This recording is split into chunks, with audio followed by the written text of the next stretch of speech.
Hello, everybody, and welcome to the 10th inning here with Nick O'Dwyer. So, Manny Machado and Bryce Harper have finally signed in this excruciating long MLB offseason. Now, recently, with Bryce Harper going to the Phillies, on ESPN Get Up, Mike Greenberg called and to talk to Mike Schmidt, a Phillies legend, about what he thought about the Bryce Harper signing in Philadelphia. And maybe it was because they were talking to Mike Schmidt about this, so maybe this is what Mike Greenberg decided to come up with. But once they got on the phone with each other, Mike Greenberg said the greatest third baseman who ever lived when introducing Mike Schmidt. Now, as a Baltimore Orioles fan, that hits me as no, because in my opinion, Brooks Robinson is better.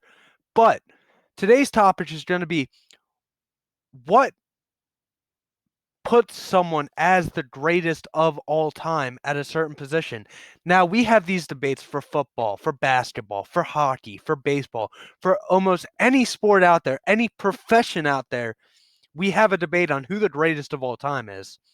Now, today's is mainly going to be against Brooks Robinson and Mike Schmidt, because in my opinion, those are the two greatest third basemen of all time. It just depends on which order you look at them in. So, I'll start off with the obvious.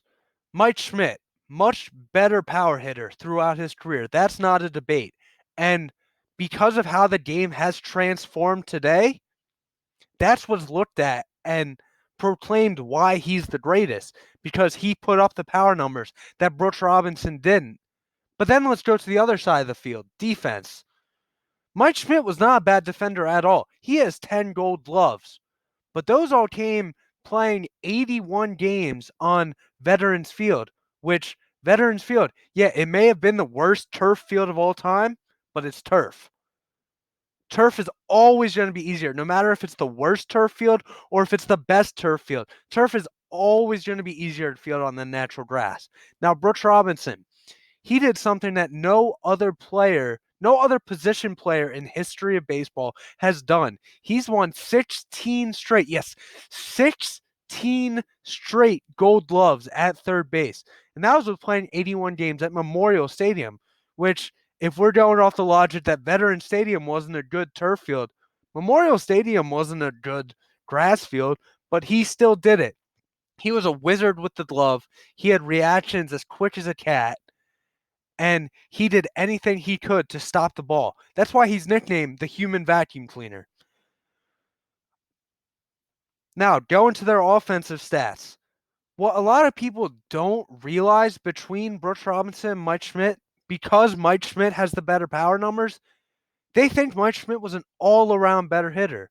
And that may be true, but looking at these stats, that's also proven false. Their career averages are actually both the same. They both hit 267 over their career. And you got to take into account, now you have to take into account for both of them, but you have to take into account for Brooks Robinson.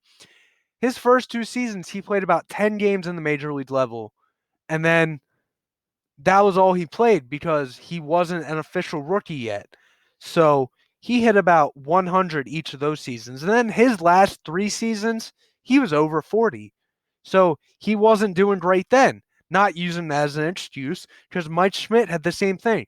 But Mike Schmidt knew when to retire. Mike Schmidt retired after the age 39 season, after he had a downfall of a year. He knew he was done. He didn't try to go any longer. So that's that. Now, their on base percentage. Mike Schmidt has a much better on base percentage in his career because with the threat of being a power hitter, he also drew more walks. His career on base percentage is 380 compared to Brooks Robinson's 322. Now, Mike Schmidt's, I would much rather have Mike Schmidt as a hitter on my team with those numbers. Your on base percentage for a career is 113 points higher than your batting average. That's a lot better than 60 points, which Brooks Robinson's was. I would much rather have Schmidt as a hitter on my team. Now, if we keep going, slugging percentage. Brooks Robinson's was 401. Mike Schmidt's was 527. on base plus slugging. Mike Schmidt has a ridiculous 908 for that number, which anything above 850 in that category is great in itself. He has a 908 for his career. That is very good. Now, for strikeouts, Brooks Robinson averaged about 55 strikeouts a year. Mike Schmidt averaged about 127. But you also have to look at the differences in their game. Mike Schmidt was the power hitter. He's the player that if he played today, he would fit right in with what everyone else was doing. He may hit more home runs, he may strike out more, but he would fit in exactly with what they're doing today.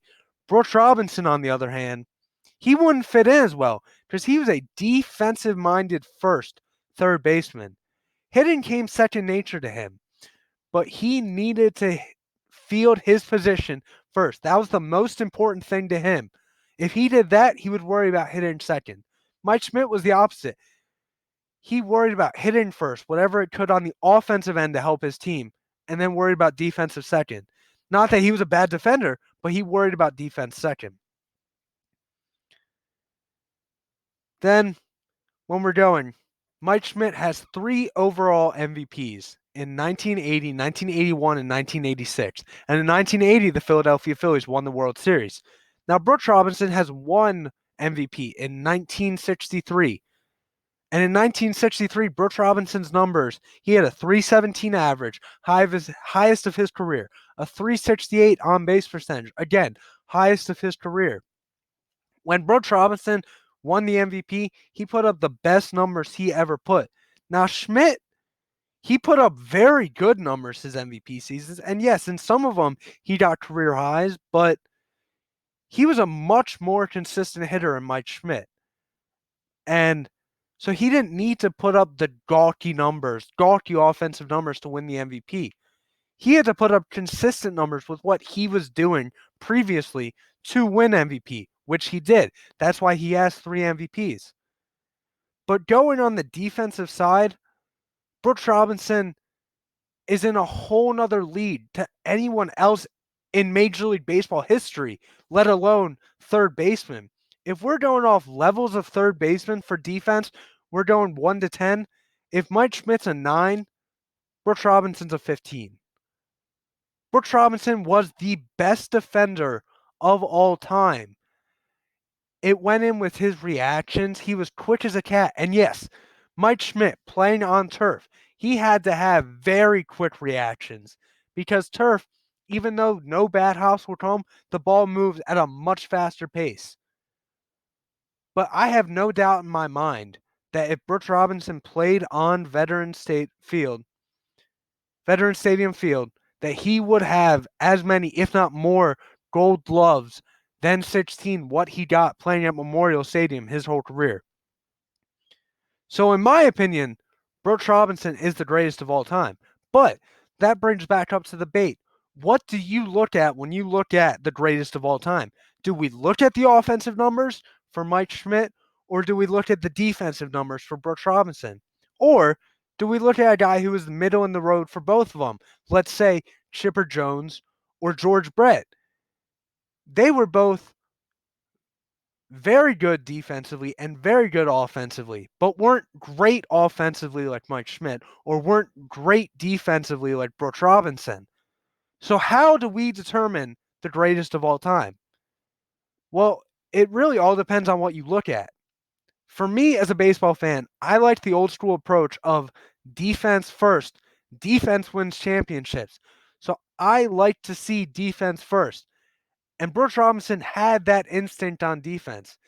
Now, maybe he didn't necessarily need that instinct on offense because after 1965 trade, the Orioles got Frank Robinson. The Orioles had Boog Powell. The Orioles didn't need much more on their offensive end to hit. Brooks Robinson would get on base enough, and then Frank would do his thing. Now, Mike Schmidt, he was the best player on the Phillies. They needed him to produce at the plate. So, it all depends on what you look at. I like to look at defense first for third baseman because I think that is one of the most pivotal defensive positions in the game, in the history of the game. So I think you have to look at defense first when looking at third baseman. But that changes with every single position you look at, not just for baseball, for football, for basketball, for hockey. Let's say you're looking at LeBron James versus Michael Jordan debate. You have to look at what they offered in their respective eras, first of all, and then on on defense, on offense, the people they were going up against, the positions they were playing, because they played different positions. So it's very tough to try to compare them because they played different positions. Mike Schmidt and Brooks Robinson, it's a little easier to compare them because they were both third basemen. Now Brooks Robinson played more than just third base over his career. He played some second base. He played a little bit of shortstop. So if Brooks Robinson was a second baseman, I wouldn't even be having this discussion about Robinson versus Schmidt right now. But it's because they were both third basemen at heart that we're talking about this. So when we look at greatest of all time, we have to take into account numerous things. One, era they played in. Two, what kind of player were they? Mike Schmidt was a power defensive player. Brooks Robinson was a defensive contact player. Sorry, a defensive clutch player. Because Brooks Robinson was a very clutch hitter. When you look at his 1970, 1971, even 1969 before the World Series playoff stats, he was hitting over 320 in each of those playoff series. Where Mike Schmidt, yeah, he showed up to 2 or 3 playoff series, but not nearly as much as Brooks Robinson. And Mike Schmidt was never known as that clutch hitter like Brooks Robinson was. Brooks Robinson was a defensive-minded clutch player. Mike Schmidt was a power-minded defensive player. So it all depends on what you look at. And they change with every single position you look at. For instance, let's go to pitchers. And I'll use two of this modern era off the bat. If we're going to compare Randy Johnson to Greg Maddux, one's a lefty, one's a righty. One's a control pitcher, one's a speed freak. It depends on what you like. For me, I would go with Randy Johnson because he was more dominant, but Greg Maddux, much more consistent. He could put the ball anywhere you like. So it really all depends on what you like to see as a consumer when we talk about the greatest of all time.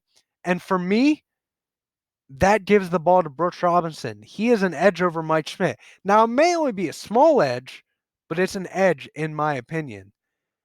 Yet when we look at these two compared to the other third baseman, I think they're both miles ahead. And the only third baseman I can see coming up, maybe Manny Machado if he decides to keep playing third base, if the Padres have him play third base.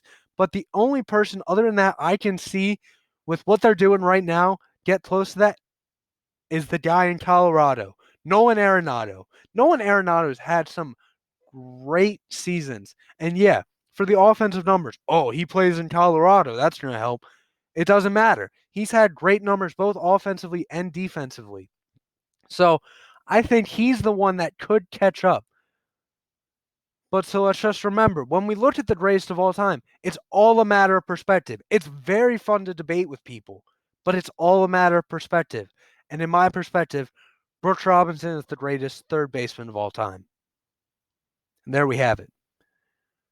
For another episode of the third inning, I'm Nick O'Dwyer. See ya.